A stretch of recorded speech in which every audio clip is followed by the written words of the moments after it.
দিদি এত কনফিউজড হয়ে যাচ্ছ কেন? আড়ম্বরের তো সব শাড়ি সুন্দর, যেটা পরবে সেটাই ভালো লাগবে। ওটার জন্যই তো এত কনফিউজ হয়ে যাচ্ছি, কারণ আড়ম্বরের সব শাড়ি সুন্দর, এবার যেটা পরবো সেটাই ভালো লাগে, কিন্তু পরবো কোনটা? দেখো এরকম একটা সুন্দর শাড়ি আজকে আমি বেছে নিয়েছি আড়ম্বর থেকে পরবো বলে, একদম নতুন, দেখো পুরো কাগজ ফাগজ বার করছি, পরলে ঠিক এই যে এরকম লাগবে শাড়িটা। তো এই যে এটার একটা ব্লু কালার রয়েছে, এই যে ব্লু কালারের সাথে রয়েছে হচ্ছে এই যে হোয়াইট কালার, এটা পুরো শাড়িটাতে রয়েছে এরকম সুন্দর কাজ, আর ওপরে এই যে ওপরে এখানে এখানে রয়েছে পুরো একদম স্টোনের কাজ করা। শাড়িটা কিন্তু একদম একটা ফ্যান্সি এক্সক্লুসিভ শাড়ি, বোঝা যাচ্ছে? দেখি তো আমি ব্লাউজ পিসটাও দেখিনি, এটা বুঝতে পারছো দেখে? এই যে এইটা রয়েছে হচ্ছে শাড়িটার সাথে ব্লাউজ পিস, এটা রয়েছে ব্লাউজ পিস, আর এটা রয়েছে পুরো শাড়িটা।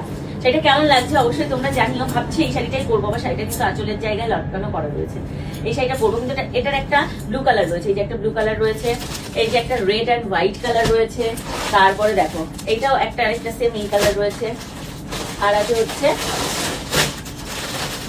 একটা এই যে রানী কালারের সাথে এই যে হোয়াইট কালার রয়েছে, রানীর সাথে যেটা পেছন দিকটা দেখে বুঝতে পারবে, রানীর সাথে রয়েছে হোয়াইট কালার। এইটা একটা রয়েছে হচ্ছে এই যে পার্পেল, পার্পেলের সাথে রয়েছে হোয়াইট কালার। এবার এইটা পরবো, পার্পেল হোয়াইটটা পরবো, নাকি এই যে রানী হোয়াইটটা পরবো, নাকি এই যে মিডনাইট ব্লু বলে এটাকে, নাকি রামা ব্লুর সাথে এরকম হোয়াইটটা পরবো, নাকি রেড অ্যান্ড হোয়াইট পরবো? আজকে যেহেতু পুজো আছে, রেড অ্যান্ড হোয়াইটটা পরবো।